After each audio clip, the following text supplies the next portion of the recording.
एक लड़का इतना गरीब था कि वो हर रोज खाने के लिए भटकता था और कहीं ना कहीं से खाना इकट्ठा करता था। पर हर रोज उसका खाना गायब हो जाता था।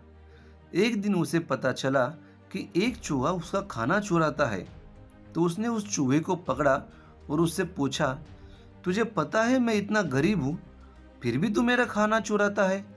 अगर तुम्हें चुराना ही है तो किसी अमीर का खाना क्यों नहीं चुराता? तो वो चूहा बोला, तेरी किस्मत में जो चीजें लिखी है तुम्हें वही मिलेगी। भले तू कितनी भी कोशिश कर ले, भले तू कितना भी धन इकट्ठा कर ले, उसे अपने पास नहीं रख सकता। यह जानकर लड़के को बहुत आश्चर्य हुआ कि ऐसा कैसे हो सकता है। तो चूहे ने कहा कि अगर तुझे जानना ही है कि तेरी किस्मत में क्या लिखा है तो भगवान गौतम बुद्ध के पास जाना पड़ेगा। वही तुम्हें बता सकते हैं तुम्हारी किस्मत में क्या है। इसलिए वो लड़का भगवान बुद्ध से मिलने के लिए निकल पड़ा। चलते चलते बहुत रात हो गई थी, इसलिए रास्ते में उसने एक हवेली देखी। उसने उस घर वालों से एक रात रहने के लिए इजाजत मांगी। इजाजत भी मिल गई। हवेली वालों ने लड़के से पूछा कि वो इतनी रात को कहाँ जा रहा है। तो उसने कहा, मैं भगवान बुद्ध के पास जा रहा हूँ अपनी किस्मत के बारे में पूछने के लिए। तो हवेली वालों ने कहा, क्या तुम भगवान बुद्ध से हमारा एक सवाल पूछोगे? हमारी एक 21 साल की लड़की है जो बोल नहीं सकती, तो क्या हम क्या करें कि जिससे इसकी आवाज वापस आ जाए?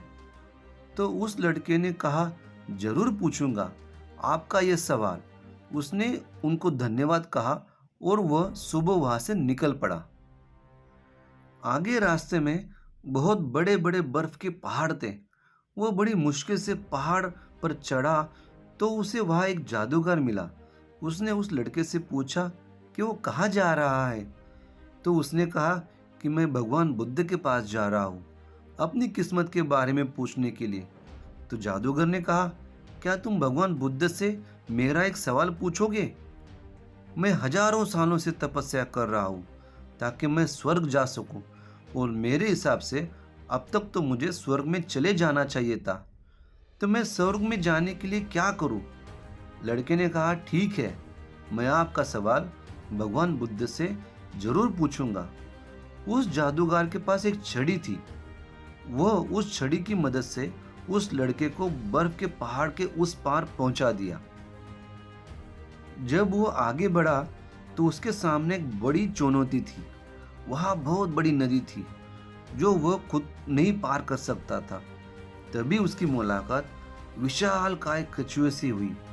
कछुआ उसे लेकर जाने के लिए तैयार हो गया। फिर कछुए ने भी उससे वही सवाल पूछा कि तुम कहाँ जा रहे हो? तो उसने सब बताया। तो कछुए ने भी एक सवाल पूछने के लिए कहा कि मैं 400 सालों से ड्रैगन बनने की कोशिश कर रहा हूं पर अभी तक नहीं बन पाया। तो मैं ऐसा क्या करूं जिससे मैं ड्रैगन बन जाऊं? लड़के ने कहा, मैं आपका सवाल जरूर पूछूंगा। कछुए ने लड़के को अपनी पीठ पर बिठाकर नदी के उस पार पहुंचाया। आखिरकार लड़का भगवान बुद्ध के पास पहुंच ही गया। वहां बहुत सारे लोग थे। भगवान बुद्ध ने कहा कि एक व्यक्ति केवल 3 सवाल ही पूछ सकते हैं। लड़का परेशान हो गया क्योंकि उसे तो 4 सवाल पूछने थे। वह सोचने लगा कि उसे कौन से 3 सवाल पूछने चाहिए। उसने कछुओं के बारे में सोचा। कछुआ 400 सालों से ड्रैगन बनने की कोशिश कर रहा था। जादूगर कई सालों से स्वर्ग जाने के लिए तपस्या कर रहा था, और वह लड़की बिना बोले कैसे पूरी जिंदगी निकाल सकती है। और फिर खुद के बारे में सोचा कि मैं तो सिर्फ गरीब ही हूं, मैं तो मांग कर भी अपनी जिंदगी गुजार सकता हूं। पर कछुआ, जादूगर और वो लड़की की परेशानियां तो मेरी परेशानियों से बहुत बड़ी है। तो लड़के ने उनके 3 सवाल भगवान बुद्ध से पूछे। भगवान बुद्ध ने जवाब दिया कि कछुआ 400 सालों से ड्रैगन बनने की कोशिश कर रहा है, पर वह अपने कवच को छोड़ने के लिए तैयार नहीं है। जब तक वो कवच नहीं छोड़ेगा तब तक वो ड्रैगन नहीं बन पाएगा।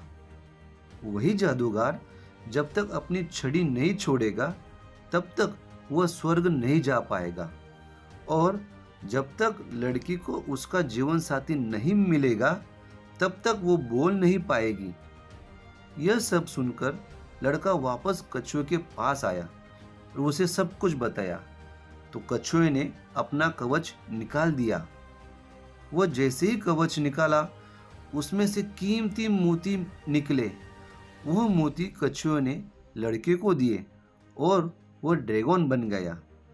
फिर वो लड़का जादूगर के पास आया और सारी बात बताई। जादूगर ने अपनी जादू की छड़ी लड़के को दे दी और वो स्वर्ग में चला गया। उसके बाद लड़का उसी हवेली में गया जहां उसने सारी रात गुजारी थी। जब वो वहां गया और सारी बात उन घरवालों को बताई तो उन्होंने उस लड़की की शादी उस लड़के से करवा दी। तो लड़की बोलने भी लगी। इस तरह लड़के को पैसा, पावर और एक खूबसूरत जीवन साथी मिल गई। जीवन में कुछ पाने के लिए कुछ देना पड़ता है। जब जादूगर ने छड़ी दी तो उसे स्वर्ग मिल गया।